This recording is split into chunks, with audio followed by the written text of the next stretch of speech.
시작하겠습니다.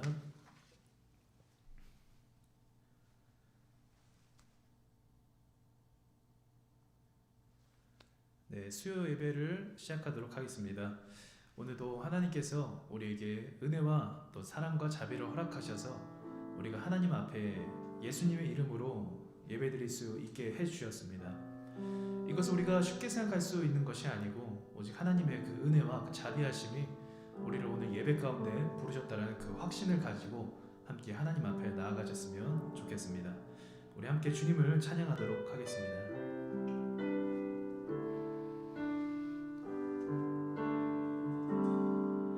죽임 당하신 어린 양, 모든 족속과 방언, 백성과 나라 가운데서 우리를 피로 사서 하나님께 드리셨네. 죽임 당하신 어린 양,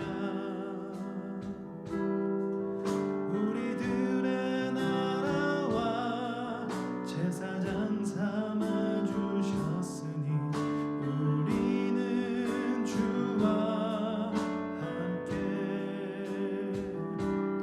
이 땅에서 다스리리. 죽임 당하신 어린 양,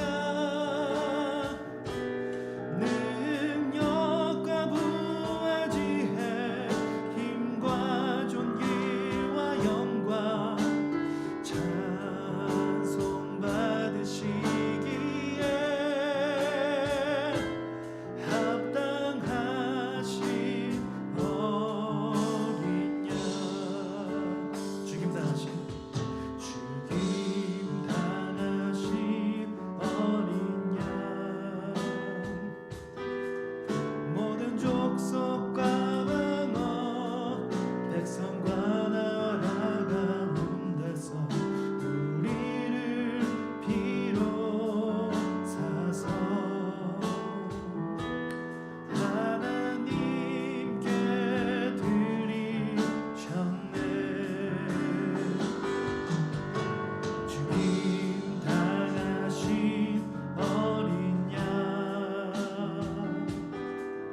우리들의 나라와 제사장 삼아 주셨으니 우리는 주와 함께 이 땅에서 다스리리. 죽임 당하신 어린 양, 능력과 부와 지혜, 힘과 존귀와 영광 찬송 받으시기에 합당하신 어린 양. 죽임 당하신 어린 양, 죽임 당하신 어린 양, 능력과 부와 지혜, 힘과 존귀와 영광 찬송 받으시기에 합당하신 어린 양. 이 땅에 오신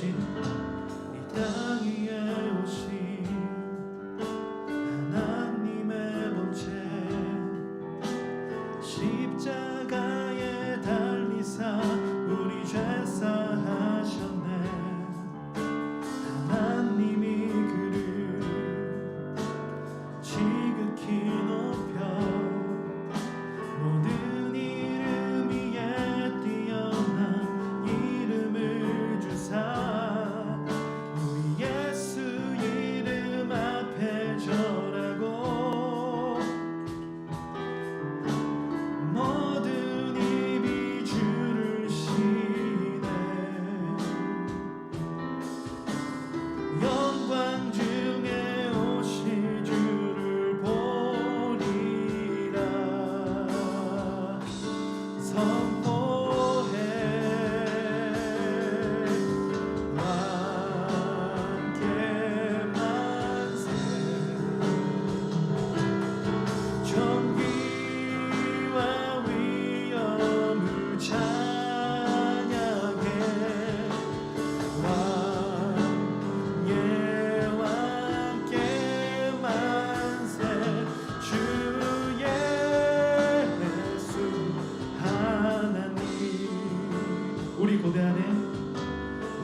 다시 사신 왕의 영광 이 땅을 비추네.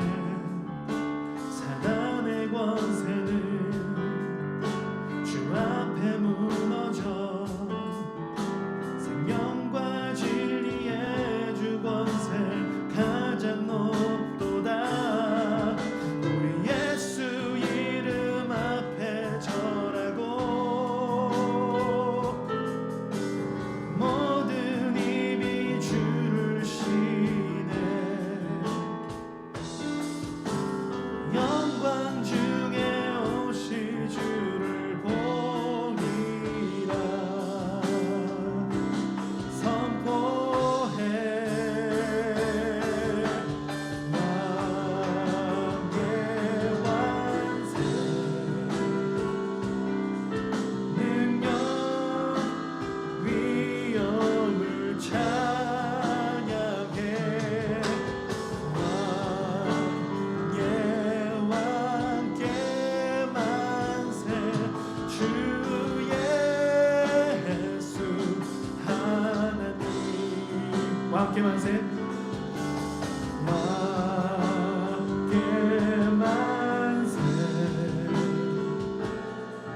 존귀와 위엄을 찬양해. 왕의 왕께 만세.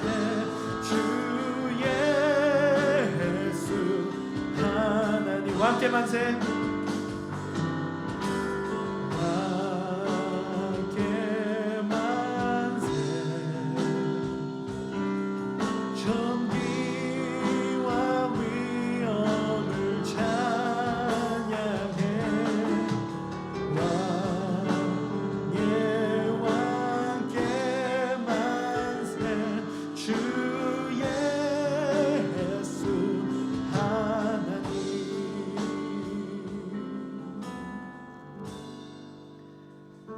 아멘. 주 음성 외에는 하나님께 찬송 드리겠습니다.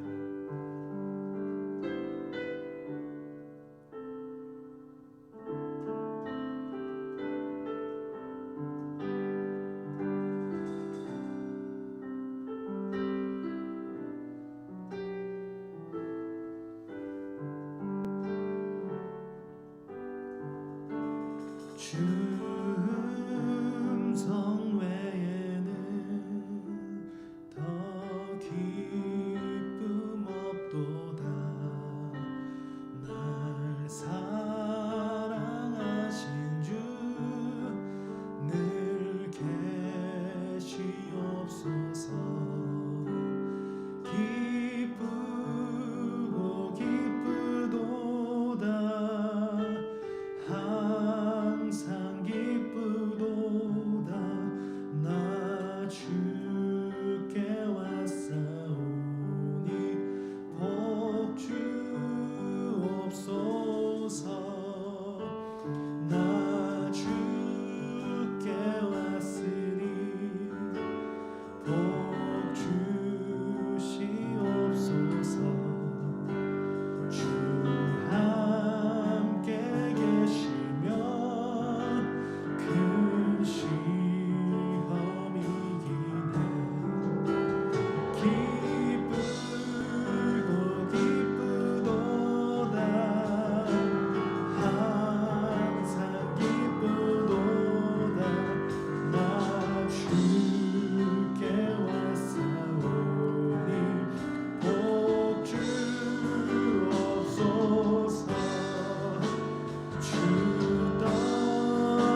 중성 외에는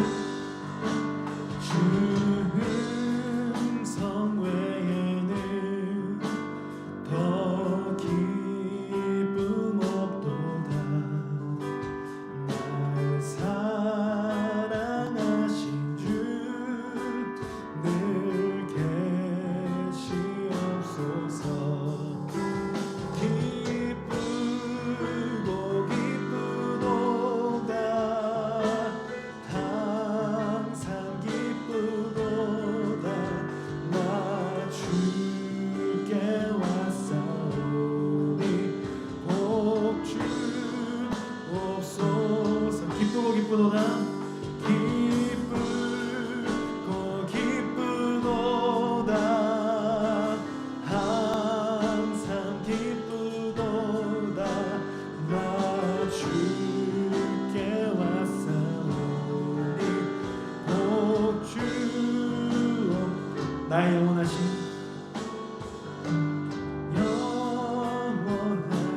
기업 생명보다 귀하다. 나의 갈 길 다가도록 나와 동행하소서. 주께로 가까이 주께로 가오니 나의 갈 길 다가도록 나와 동행하소서. 세상 부귀 아니하며 모든 명예 버리고 험한 길을 가는 동안 나와 동행하소서. 주께로 가까이 주께로 가오니 나의 갈 길 다가도록 나와 동행하소서. 얻은 골짜 지나가며 험한 바다 건너서 천국 문에 이르도록 나와 동행하소서. 주께로 가까이 주께로 가오니 나의 갈 길 다가도록 나와 동행하소서. 주께로 가까이 주께로 가오니 나의 갈 길 다가도록 나와 동행하소서. 주께로 가까이 주께로 가오니 나의 갈 길 다가도록 나와 동행하소서. 주께로 가까이 주께로 가오니 나의 갈 길 다가도록 나와 동행하소서. 아멘. 시간 기도하겠습니다. 우리가 이 시간 하나님께 기도할 것은 오늘 우리가 불렀던 찬양의 가사대로 그 예수님께서 우리와 함께 하시고 영원히 앞으로도 함께 하시고 우리가 그 구원의 길에서 이탈하지 않도록 우리가 믿음에서 넘어지지 않도록 하나님께 구해야 될 것입니다. 그리고 이 시간에 이 말씀이 듣고 우리가 하나님을 예배하는 이 시간에 하나님께서 우리에게 성령 충만함으로 임재하여 주시옵소서. 말씀을 통해서 우리를 변화시켜 주시고 말씀을 통해서 우리가 하나님의 사람이 되고 예수님의 제자가 되게 하여 주시옵소서. 우리가 주님께 간구하며 기도하며 나아가도록 하겠습니다. 하나님, 우리의 갈 길이 끝날까지 마칠 때까지 하나님께서 함께 하시기를 소망합니다. 하나님, 우리는 가는 길 가운데 죄악으로 넘어지고 우리의 스스로가 왕이 되려고 하며 하나님, 내가 섬기려고 하는 것이 주님이 아닌 나의 우상인 경우를 발견하기도 합니다. 하나님, 우리가 이 불쌍한 우리가 성령의 인도하심이 아니라면 그 어떤 것도 하나님의 길로 갈 수가 없음을 이 시간 고백합니다. 하나님, 우리를 불쌍하게 여기시며 우리에게 자비를 베푸시며 우리가 하나님의 온전한 길을 갈 수 있도록 하시며 하나님, 오직 우리의 구원자가 되시고 우리의 목자가 되신 예수님을 의지하고 예수님의 손길이 오늘 우리 가운데 있게 하여 주시옵소서.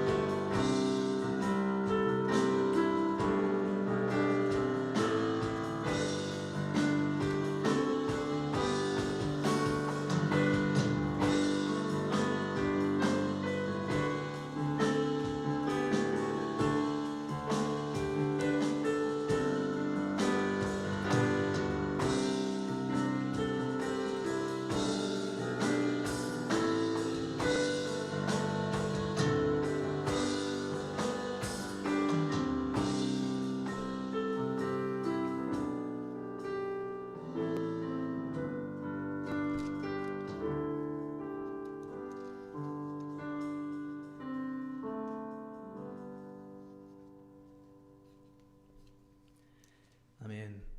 우리 하나님 말씀을 함께 보도록 하겠습니다. 빌립보서 2장 5절에서 11절 말씀입니다. 네, 말씀을 제가 봉독하도록 하겠습니다.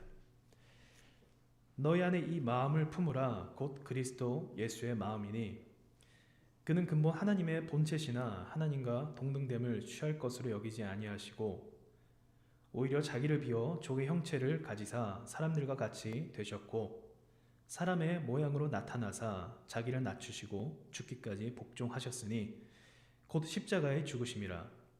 이러므로 하나님이 그를 지극히 높여 모든 이름 위에 뛰어난 이름을 주사 하늘에 있는 자들과 땅에 있는 자들과 땅 아래에 있는 자들로 모든 무릎을 예수 이름에 꿇게 하시고 모든 입으로 예수 그리스도를 주라 시인하여 하나님 아버지께 영광을 돌리게 하셨느니라.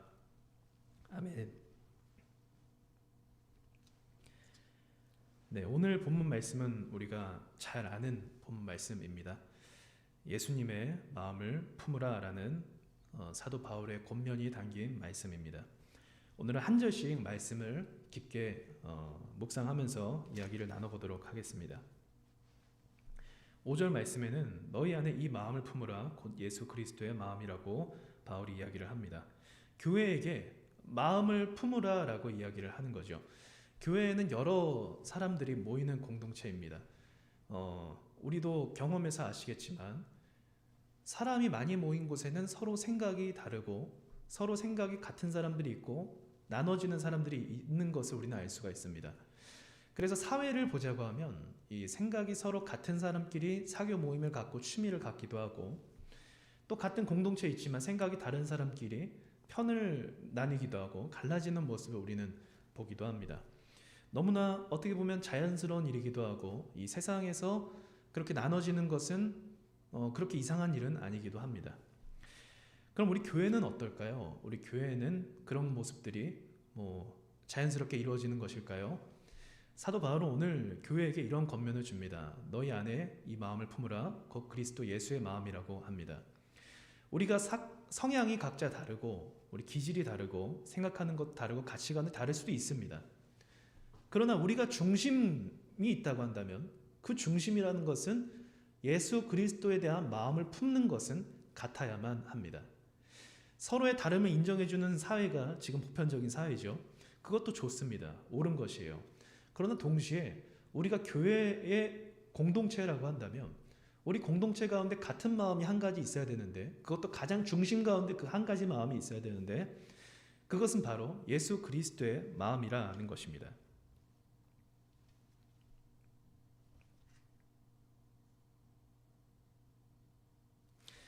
제자들을 한번 살펴볼 필요도 있습니다. 예수님께서 제자들을 12명이나 따로 불러서 세우셨습니다. 12명이라는 사람이 모이면 다 같은 성향의 사람들만 모았을까요? 그렇지 않죠. 예수님께서는 직업도 다양한 사람들을 모으셨고 그리고 각자의 성향도 다른 사람들을 모으셨습니다. 특별히 예수님 제자 중에는 열심당원이라고 해서 그 로마의 통치 가운데 그 로마의 통치에서 벗어나고자 하는 마음을 품은 자들도 있었습니다. 가룟 유다와 베드로가 대표적이죠. 그래서 그들은 항상 가슴 가운데 칼을 품고 다녔습니다. 그래서 이 베드로가 대제사장의 종이 예수님을 잡으러 왔을 때 그의 귀를 칼로 베어버리죠. 항상 칼이 준비가 되어 있다라는 거죠. 그렇게 폭력적인 사람도 있었고 그리고 의심이 많은 도마 같은 사람도 있었고 또 마음이 여린 요한 같은 사람도 있었습니다. 서로가 다 다른 사람이에요. 만약에 한 마음을 품고자 해서 예수님께서 이 사람들을 선택하셨다고 한다면 기질과 성향이 같은 사람들을 선택할 수도 있었습니다. 그런데 우리가 봐도 그런 사람들만 모이지 않았어요. 때로는 제자들끼리 서로 싸우기도 합니다. 누가 예수님의 오른편에 앉을 것이냐. 예수님의 왕이 되었을 때 누가 예수님의 오른편 가운데서 그 부대장 노릇을 할 것이냐. 예수님은 대장이시고요. 그런 식으로 서로 갈라지기도 하고 싸우기도 했단 말입니다. 예수님께서 이들에게 이렇게 기도를 요청하십니다. 하나님께 아버지와 내가 하나인 것 같이 저들도 하나가 되게 하여 주옵소서. 무엇으로 하나가 될 수 있는 거죠? 바로 성령 하나님을 통해서 하나가 될 수 있게 하옵소서라고 요청을 했다라는 것입니다. 서로 기질도 다르고 성향도 다르고 성격도 다른데 그들이 하나가 되게끔 예수님께서 요청하시고 기도했다라는 것이죠. 정말 놀라운 사실은 실제로 그들이 하나가 되어서 기도하고 한 성령을 받고 한 교회를 세웠다라는 것입니다. 12명이란 사람이 그 이상의 숫자가 불어났죠. 수많은 제자들이 다락방에 모여서 기도했을 때는 이젠 12명의 이상의 숫자가 생기게 되었습니다. 그 많은 사람들의 숫자가 하나가 돼서 연합이 될 수 있었고 박해가 있음에도 흩어졌음에도 불구하고 그들은 하나의 교회로 한 복음과 한 진리를 전하면서 같은 교회를 세워나갔고 소아시아 지방에 퍼져나가면서도 계속적으로 같은 교회와 같은 진리를 추구했다라는 것입니다. 그렇다면 오늘 사도 바울이 권면했던 예수 그리스도의 마음을 품으라는 이 권면은 불가능한 이야기가 아니라 우리가 마땅히 이 예수 그리스도의 마음을 품을 수 있다는 것입니다. 그리고 우리 교회도 그리고 우리가 지금 밖에 있는 다른 교회도 다 한 가지 마음으로 예수님을 중심으로 교회가 완성이 될 수 있다라는 것을 의미한다는 것입니다. 그렇다면 교회가 계속적으로 나눠지고 갈라지고 어떤 교회는 분열이 있어서 이 파가 나뉘는 교회도 있다고 하더라고요. 또 어떤 교회는 목사님들끼리 나눠지는 교회도 있다고 하더라고요.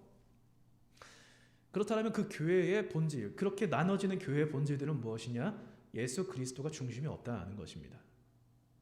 물론 갈등이 있을 수 있어요. 분쟁이 있을 수 있습니다. 그러나 더 중요한 것은 갈등과 분쟁도 중요하겠죠. 근데 더 중요한 것은 예수 그리스도의 마음을 품고 하나가 되는 것이 더 중요합니다. 예수님께서 그걸 원하셨고 초대교회의 성령을 받은 제자들은 그것을 완성했습니다. 우리가 참 제자이고 예수님을 따르는 참 교회라고 한다면 우리는 연합이 될 수밖에 없다는 것입니다. 그래서 이 말씀을 우리가 들었을 때 혹시나 우리가 교회의 어떤 일들이나 어떤 사건이나 개인적인 감정으로 나눠지려고 한다고 한다면 그것을 우리는 매우 경계해야 된다라는 것입니다. 오늘 이 말씀 예수님의 마음을 품으라는 말씀을 통해서 그것을 우리가 조금 생각해 볼 수 있었습니다. 다음 말씀을 보도록 하겠습니다. 6절에서 7절 말씀을 보시면 그는 근본 하나님의 본체이시나 하나님과 동등됨을 취할 것으로 여기지 아니하시고 오히려 자기를 비워 종의 형체를 가지사 사람들과 같이 되셨고 라고 얘기하고 있습니다. 이것은 사도 바울이 예수님을 관찰한 모습을 그대로 이야기하는 것입니다. 한 절씩 보자고 한다면 그는 근본 하나님의 본체라고 합니다. 그리고 하나님과 동등된 것을 취할 것으로 여기지 아니하시고 라고 이야기를 합니다. 우리가 믿는 예수님은 이 세상을 창조할 때 그 창조 자리에 계셨던 그 예수님입니다. 요한복음 1장에 그것을 증언하고 있죠. 하나님과 함께 이 세상을 말씀으로 창조하신 그 말씀이 육신이 되어 이 땅에 오셨는데 그 육신이 되어 이 땅에 오신 분이 바로 예수님이시다라는 것입니다. 하나님이신데 이 땅에 인간으로 오셨다라는 것이죠. 당시 1세기 사람들에게는 헬라 철학 문화권 가운데 있었기 때문에 그 헬라 철학 문화권 가운데는 인간의 몸을 악하다라고 취급을 했었습니다. 인간의 몸을 타락했다.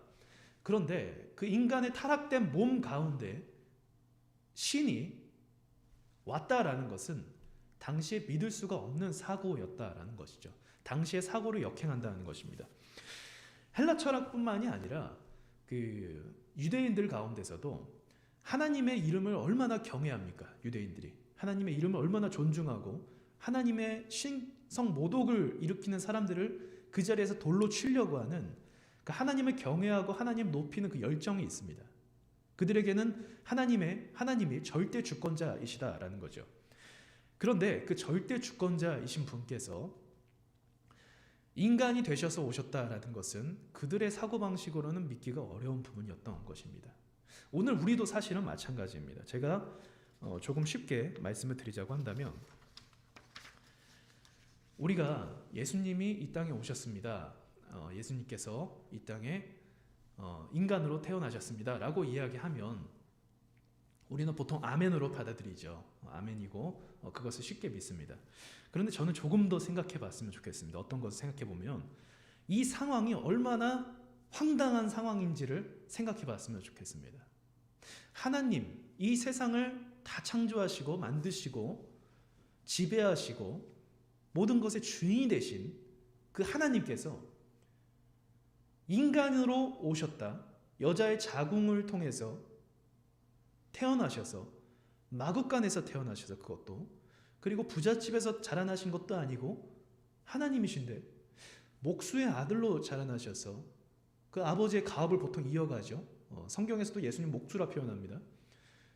목수 직업을 가지시면서 30년 동안 인간들과 동거동락하시면서 사시면서 그리고 공생의 사역을 시작하셨고 배고프셨고 많이 걸어 다니셨고 많이 피곤하셨고 가능한가라는 겁니다. 가능한가? 우리는 좀 너무 쉽게 생각하는 경향이 있습니다. 예수님께서 하나님이십니다라고 하면 아멘으로 받아들이지만 이것을 조금 더 구체적으로 생각해보고 묵상을 해본다고 하면 불가능한 사고에 가깝다라는 거죠. 왜 그러냐면 우리가 쉽게 예를 하나 들어봐도 조선 왕정 시대에만 해도 그 왕이 자리를 벗어서 이 좋은 옷을 벗고 천민들과 같이 살아간다라는 것은 그런 일도 없었고 이해가 되지 않는 일이고 그렇게 행하는 사람도 없다는 것입니다. 자기의 모든 것을 버리고 그 낮고 낮은 자리에 와서 그 인간들과 더불어 살았다라는 것은 말이 되지 않는다는 것이죠. 그러나 말이 되지 않지만 우리의 상식으로는 말이 되지 않지만 이 상황이 현실이 됐고 2000년 전에 일어났던 일이라는 것입니다. 그 2000년 전에 일어났던 그 놀라운 사건을 우리는 믿는다는 것입니다. 그렇다면 그분이 왜 우리 가운데 오셨는가? 그분이 왜 이 땅 가운데 오셨는가? 그 이유는 한 가지입니다. 사랑하시기 때문에 이 땅에 오셨습니다. 사랑하시기 때문에 이 땅에 오셨고 죽음으로써 이 땅에 우리를 향한 그 사랑을 확증하셨습니다. 우리는 이 말씀을 볼 때 사도 바울의 마음을 조금 생각해 볼 수가 있습니다. 유대인 중에 유대인이고 하나님을 경외하는 사람 중에 경외하는 사람이었습니다. 신성 모독을 일으키는 예수님을 믿는 사람들을 모두 잡아 죽이겠다라고 결의한 이 사도 바울, 하나님에 대한 열정이 엄청난 사람이었죠. 그랬던 사람이 예수님의 이 땅에 오심을 묵상하고 봤을 때 감동이 되지 않을 수가 없다는 것입니다. 그래서 사도 바울은 이 권면을 하는 이유가 예수님을 온전히 소개하는 것입니다. 오히려 자기를 비워서 종의 형체를 가지사 사람들과 같이 되셨다라고 증언하고 있는 것입니다. 자기 자신의 신적 권위를 내려놓고 인간이 되셔서 죄의 몸을 가지고 사람들과 함께 지내셨던 그 예수님을 묵상하라라는 것입니다. 그렇다면 5절에 예수 그리스도의 마음을 품으라라고 말했던 것은 단순한 예수님의 이름을 넘어서 예수님의 이러한 행동, 이러한 우리를 향한 사랑, 열정, 그 모든 것들을 품으라라고 권면을 하는 것입니다. 이렇게 겸손해진 예수님을 보았을 때 굉장히 겸손해진 예수님이시죠. 이렇게 겸손해진 예수님을 우리가 묵상하고 보았을 때 우리가 감히 높아질 수가 없는 거예요. 높아지고 싶어하죠. 사람은 인정받고 싶어하고 누군가 위에 올라서고 싶어합니다. 내가 저 사람보다 잘나고 싶어해요. 인간의 본능이고 이 사탄 마귀가 지배하는 이 세상 가운데의 원리입니다. 그래서 계속적으로 높은 자리로 올라가고 싶어하죠. CEO가 되고 싶어하고 그리고 정치권에서 더 큰 힘을 얻고 싶어하고 사람의 본능이다라는 것입니다. 죄의 본능이라고 말하는 게 정확하겠죠. 그러나 예수님은 그 반대로 행하셨습니다. 오히려 낮아지시고 종의 형체를 가지셨습니다. 그렇다고 한다면 우리가 예수님을 믿는 우리 성도가 가져야 될 삶의 태도와 자세, 특별히 교회에서 보여줘야 할 태도와 자세는 무엇인가? 낮아지는 것입니다. 낮아지는 것. 우리가 다른 사람을 기쁨으로 섬기고 다른 사람을 기쁨으로 나보다 더 낮게 여기면 예수님께서 먼저 그렇게 행하셨기 때문에 그렇다는 것입니다. 우리가 이것을 생각했을 때, 이것을 마음에 품었을 때 감히 높아질 수가 없는 거죠. 높아지고 싶은 마음이 딱 들려고 해도 예수님을 묵상하고 바울의 권면처럼 예수님 마음을 품게 되면 감히 우리가 그렇게 할 수가 없다는 것입니다. 교회의 대장 되신 분은 예수님이시고 머리가 되신 분은 예수님이십니다. 그 예수님께서 먼저 낮아지셨는데 우리가 그 길을 감히 역행할 수가 없는 거죠. 간혹 교회 안에서 이러한 이야기가 들립니다. 어떤 담임 목사님께서 부목사님들을 하대하는 거예요. 뭐 서류를 갖다 줬는데 뭐 서류를 집어 던진다던가 그런 행동을 한다는 것입니다. 예수님의 마음을 품지 못한 자세입니다. 아무리 목사님이라고 해도 존경받는 목사님이라고 해도 그러한 모습을 예수님이 보신다고 한다면 참으로 납득이 될 수가 없는 부분입니다.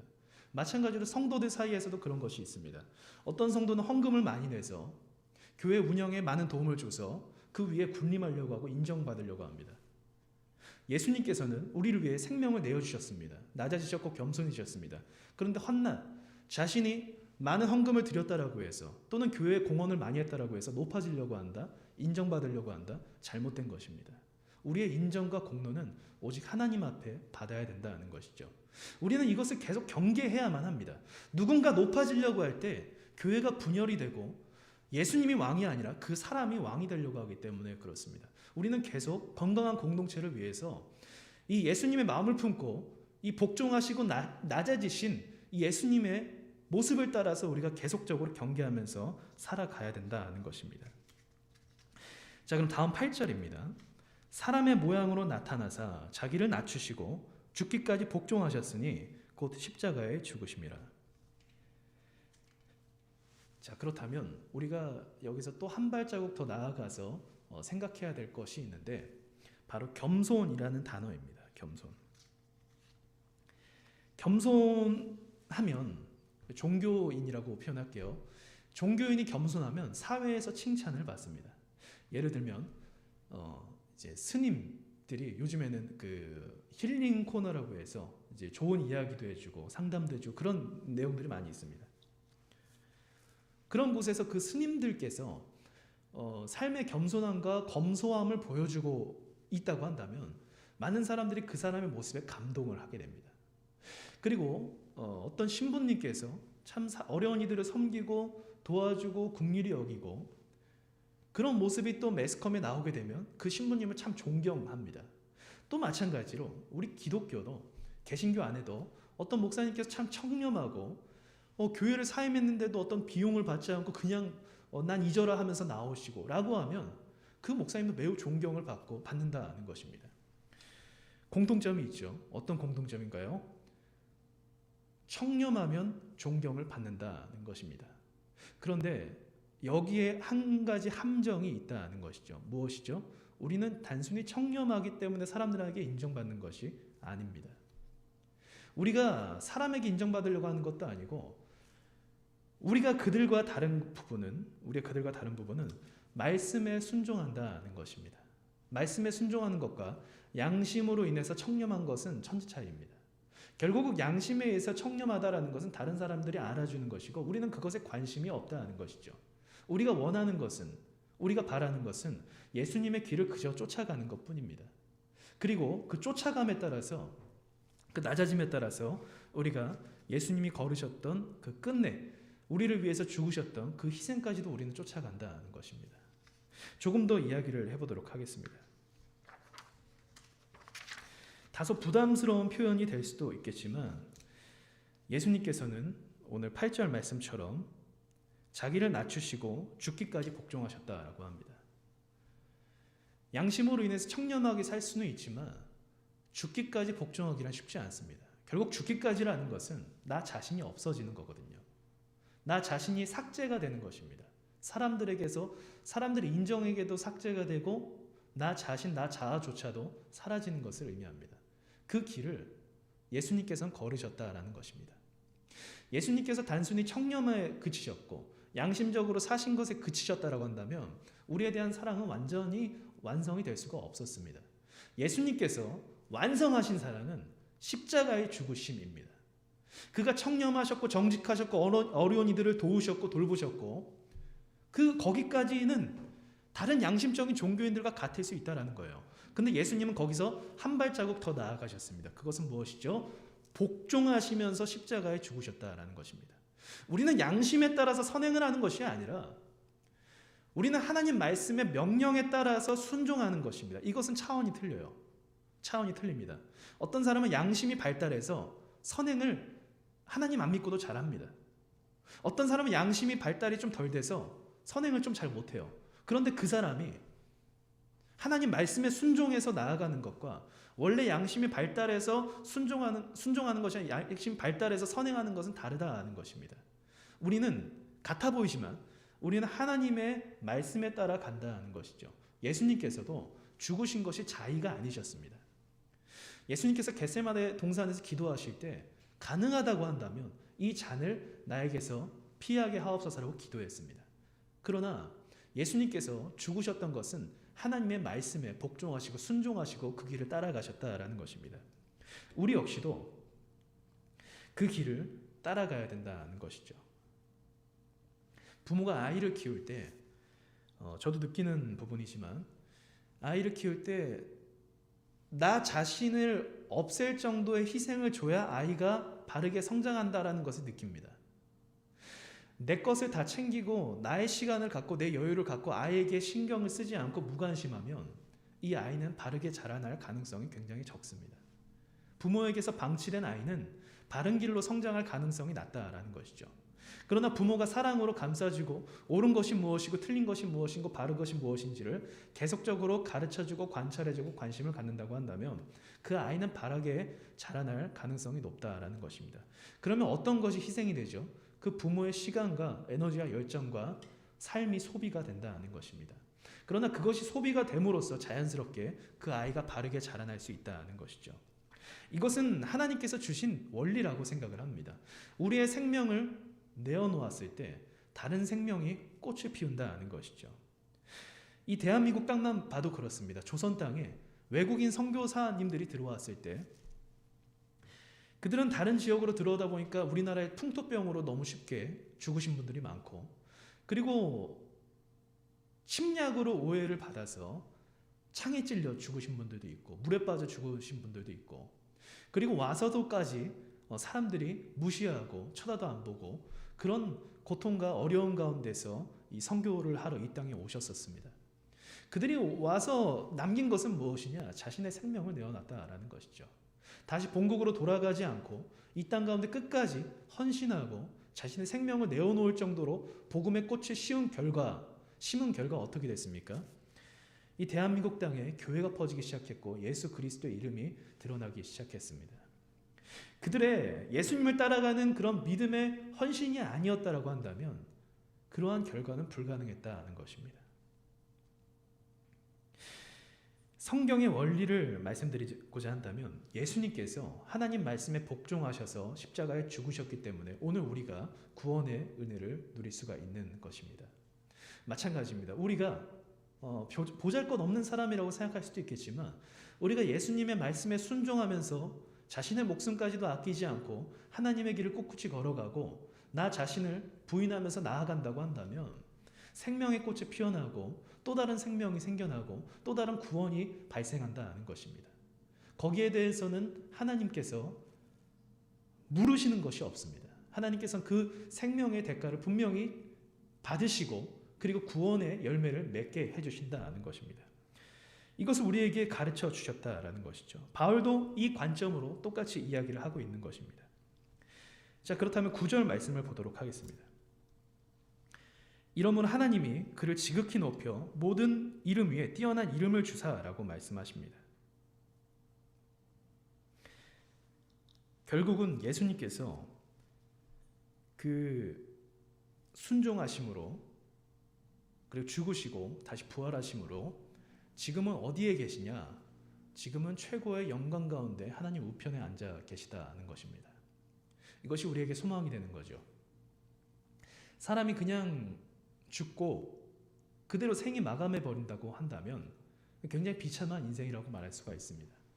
그러나 우리에게 소망이 되는 것은 우리가 이 땅 가운데서 낮아지고 순종하고 희생했다고 해서 그것이 그대로 사라지는 것이 아니라 예수님께서 먼저 본을 보이신 것입니다. 하나님께서 지극히 높여 모든 이름 위에 뛰어난 이름으로 예수님을 높여주셨다라는 것입니다. 그 높여주신 그 예수님의 옆에 누가 있는 거죠? 그 앞에 우리가 서 있게 된다는 것이죠. 이게 우리 성도들이 가져야 될 하늘 소망인 것입니다.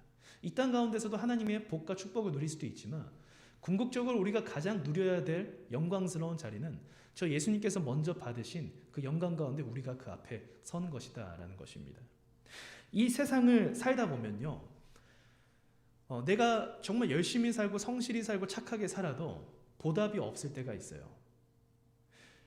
정말 잘 되는 것 같아 보여서 이제야 내가 노력한 결실을 얻는구나 라고 생각했을지 모르겠지만 갑작스럽게 노년이 돼서 그 모든 것을 빼앗겨 버리거나 또는 어떤 나쁜 사람을 만나서 그 모든 것들을 도둑맞아 버리거나 그런 경우들이 발생한다는 것이죠. 이 세상에서 열심히 살고 최선을 다하고 노력하면서 살아도 결과적으로는 이 세상에서 그 모든 것들을 뺏길 수 있다는 가능성을 말해줍니다. 비참한 거죠. 비참한 겁니다. 어떤 사람은 운이 좋아서 노년 때까지 행복하게 살지는 모르겠지만 많은 이들이 말하는 것처럼 이 세상 가운데서는 완전한 평화와 안식이 없다는 것입니다. 내가 아무리 노력했어도 열심히 살았어도 그 모든 것들이 한순간에 허망해질 수 있는 것이 이 세상입니다. 왜 그럴까요? 이 세상 가운데 하나님의 통치가 없기 때문에 그렇습니다. 이 세상은 사탄 마귀가 지배하고 있고 계속적으로 서로를 빼앗으려고 하고 서로의 것을 가지려고 하기 때문에 그렇습니다. 계속적으로 죄악된 세상 가운데 있기 때문에 그런 거죠. 하지만 하나님 나라도 그럴까요? 하나님 나라도 그렇지 않아요. 하나님 나라는 우리가 이 땅 가운데 희생하면서 낮아진 모습으로 살아갔을 때 그에 대한 보상이 반드시 있습니다. 그것이 썩어지지도 않고 없어지지도 않습니다.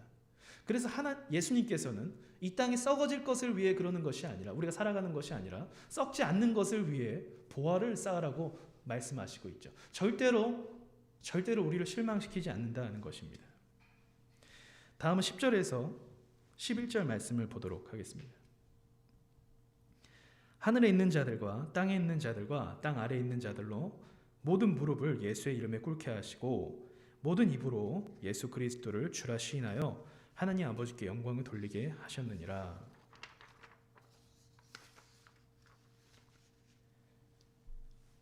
이 세상의 주인이 다시 되신 겁니다. 예수님께서. 스토리가 참 극적이죠.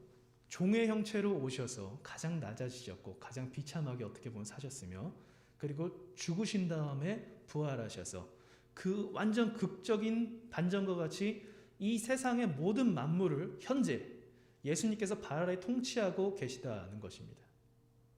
이게 우리가 믿는 예수님이에요.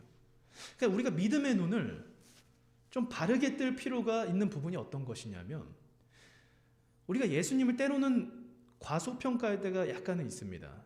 예수님의 능력에 대해서요. 그러나 다시 성경은 증언하지만 예수님께서는 가장 영광스러운 이름이 되셨고 하나님 우편 가운데서 이 땅의 모든 것들을 발 아래 두시고 통치하시는 분이다라는 것입니다. 이것을 우리는 한시도 잊어서는 안 됩니다.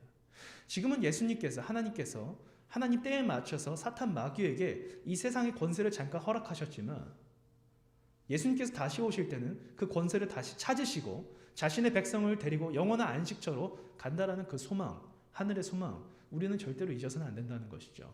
오늘 성경 말씀을 보시면 하늘에 있는 자들과 땅에 있는 자들과 땅 아래에 있는 자들이라고 표현을 합니다. 하늘에 있는 자들, 천사들을 의미할 수도 있겠죠. 땅에 있는 자들, 우리를 의미할 수 있습니다. 땅 아래는요, 사탄 마귀를 의미하는 걸 수도 있습니다. 즉 무슨 말이죠?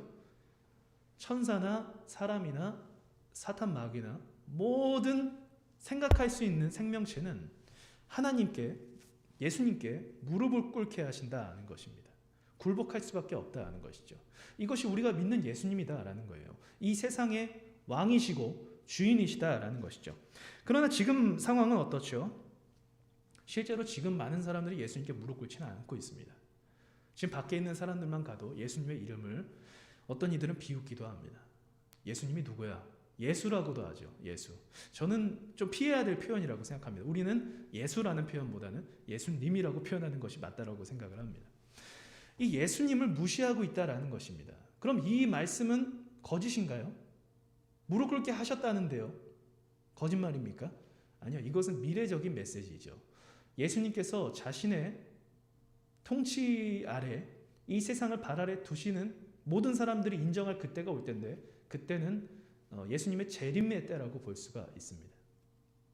그때는 예수님의 재림의 때가 된다는 거죠. 성경에서는 그래서 미리 좀 보여주셨습니다. 예수님께서 천사와 사람과 그리고 사탄 마귀까지 통치하시는 모습을 보여줬다라는 것이죠. 어느 부분에서 보여주셨죠? 예수님께서 마귀의 시험이 끝나시고 천사들이 와서 시중을 들었습니다. 그리고 예수님이 잡히시기 전에 천군 천사를 나에게 보내줄 것이라는 것을 보여줄 수 있는 권세에 대해서 언급을 하셨습니다. 예수님께서 분명히 천사들을 통치하고 계시다라는 거죠. 그리고 이 땅 가운데서 많은 이들이 예수님의 성령을 받은 많은 제자들이 예수님이 부활하시고 목격한 제자들이 무릎 꿇고 하나님께 기도하게 되었습니다. 그리고 또 거라사의 그 귀신 같은 경우도 귀신 들린 사람도 귀신이 나가자마자 예수님 앞에 어떤 식으로 앉아 있었죠? 무릎 꿇고 앉아 있었습니다. 예수님을 만나면 예수님 앞에 무릎 꿇고 엎드릴 수밖에 없다는 것이죠. 사탄 마귀가 예수님을 만났을 때 어떻게 했죠? 예수님 만났을 때 엎드리고 무릎을 꿇었습니다. 예수님의 권세를 본 자라는 거예요. 우리는 어떻습니까? 우리도 똑같아야 됩니다. 예수님을 묵상할 때 우리는 겸손한 마음으로 무릎 꿇어야 된다는 것이죠. 왜요? 우리의 왕이니까요. 그런 사람들은 그렇게 하지 않습니다. 이 세상의 진정한 왕을 바라보지 못하고 있다는 것이죠. 그러나 우리가 그들을 향해서 먼저 본을 보여야 된다고 생각을 합니다. 우리가 예수님을 어떻게 경외하냐, 어떻게 예배하냐, 그 모습에 따라서 사람들이 우리의 모습을 보기 때문에 그렇습니다. 그렇다면 그 동시에 오늘 메시지에서 하나로 요약되는 부분은 무엇이죠? 우리가 이러한 예수님을 믿고 있다는 것이죠. 우리가 이러한 왕을 섬기는 사람들이다는 것입니다. 우리가 낮아지는 모습을 사람들은 보면 이상하게 여길 거예요. 그리스도인들은 왜 저렇게 이 세상과 역행하면서 살아갈까? 세상을 섬기고 어려운 이들을 돕고 왜 그렇게 살아갈까? 그때 우리가 보여주는 겁니다. 우리의 양심이 선해서가 아니라 우리가 양심이나 종교적인 모습으로 그런 것이 아니라 예수님께서 먼저 그 모습을 보여주셨습니다 라고 말할 수가 있는 것이죠. 그리고 우리가 예배할 때 예수님을 굉장히 겸손하게 모시는 모습으로 보여준다고 한다면 그들도 예수님이 어떤 자인지를 알게 된다는 것입니다. 오늘 마치겠습니다. 오늘 우리가 이 말씀을 통해서 예수님을 어떻게 생각하셨는지를 생각하는 시간이 되셨으면 좋겠습니다. 예수님이 어떤 분이실까? 오늘 본문에서 사도 바울이 굉장히 요약을 잘 해줬어요. 하나님과 본체이셨으나 이 땅에 겸손함으로 오셨고 그리고 죽기까지 하나님께 순종하셨고 그리고 부활하셔서 현재는 모든 세상 만물을 통치하고 계신 분이 바로 예수님이시다. 우리가 믿는 예수님은 바로 그 예수님이시다라는 거죠. 우리의 복음은 굉장히 위대합니다. 그리고 복음은 추상적이지가 않아요. 실제적입니다. 그 통치하시는 예수님께 우리가 예수님의 이름으로 구하면 예수님께서 능력을 실제로 주십니다. 실제로 주십니다. 그것이 기적적으로 눈앞에 딱 일어나는 일들은 아닐 수도 있겠지만 결과적으로 하나님께서 그렇게 인도해 나가십니다. 우리의 미래를 그렇게 디자인해 나가시고 그렇게 설계해 나가십니다. 하나님은 그런 능력이 있기 때문에 그렇습니다. 우리가 기도할 때도 의심해서는 안 돼요. 통치하시는 그 예수님의 이름으로 우리가 담대하게 기도하고 구해야만 합니다. 흔들릴 필요가 없습니다. 실제니까요. 예수님은 실제로 이 땅을 모두 통치하고 계시니까요. 그리고 그 예수님께서 우리를 사랑하셔서 자신을 내어주기 위해 이 땅에 오셨음을 우리가 기억해야 됩니다. 히브리서 13장 10절에서 13절 말씀을 마지막으로 읽으면서 말씀 마치도록 하겠습니다. 제가 읽어보겠습니다. 10절입니다. 우리에게 제단이 있는데 장막에서 섬기는 자들은 그 제단에서 먹을 권한이 없나니 이는 죄를 위한 짐승의 피는 대제사장이 가지고 성소에 들어가서 그 육체는 영문 밖에서 불사름이라. 죄를 대신하는 제물이 영문 밖에서 문 밖에서 불사름 당했다는 것을 이야기합니다. 히브리서 저자가 얘기하고 싶은 것은 무엇이냐면 그러므로 예수도 자기 피로써 백성을 거룩하게 하려고 성 밖에서 고난을 당하셨느니라. 그런즉 우리도 그 치욕을 짊어지고 영문 밖으로 그에게 나아가자라고 권면합니다. 예수님께서 우리를 위해서 죽으시기 위해서 성전에서 왕이 되셔야 되는데 성전에서 왕이 되신 것이 아니라 밖으로 끌려 나가셔서 골고다 언덕에서 죽으셨다. 왕이 되셔야 될 분이 죽으셨다. 우리도 성 안에 안전하게 있는 것이 아니라 예수님을 따라서 성 밖으로 나가자라고 권면을 하는 것입니다.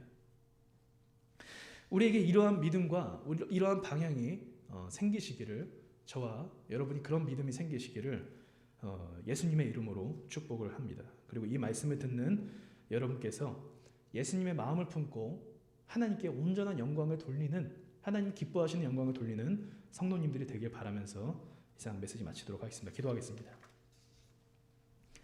하나님, 우리가 종의 형체를 비워서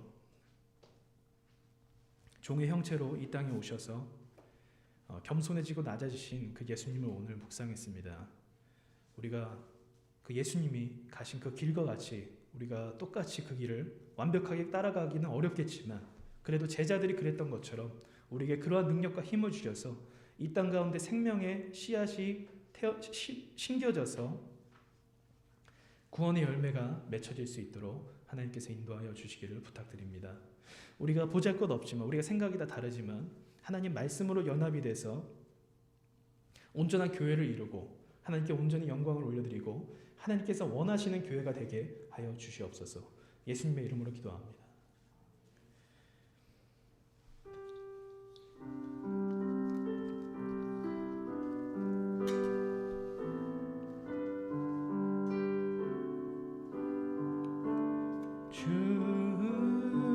충성 외에는 더 기쁨 없도다. 날 사랑하신 주 늘 계시옵소서. 기쁘고 기쁘도다. 항상 기쁘도다. 나 주께 왔사오니 복 주옵소서. 나 주께 왔으니 복 주시옵소서. 주 함께 계시며 그 시험 이기네. 기쁘고 기쁘도다. 항상 기쁘도다. 나 주께 왔사오니 복 주옵소서. 주 떠나가시면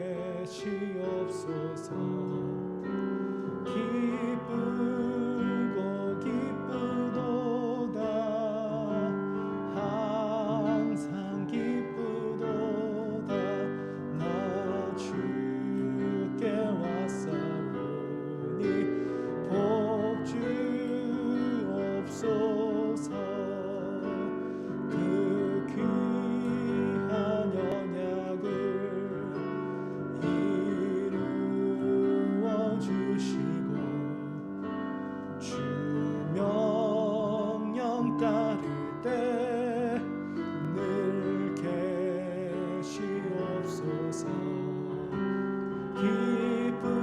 기쁘고 기쁘도다 항상 기쁘도다 나 주께 왔사오니 복 주옵소서. 주기도문 하심으로 예배를 마치도록 하겠습니다. 하늘에 계신 우리 아버지여, 이름이 거룩히 여김을 받으시오며 나라가 임하시오며 뜻이 하늘에서 이루어지것같이 땅에서도 이루어지이다. 오늘 우리에게 일용할 양식을 주시옵고 우리가 우리에게 죄 지은 자를 사하여 준 것 같이 우리 죄를 사하여 주시옵고 우리를 시험에 들게 하지 마시옵고 다만 악에서 구하시옵소서. 나라와 권세와 영광이 아버지께 영원히 있사옵나이다. 아멘.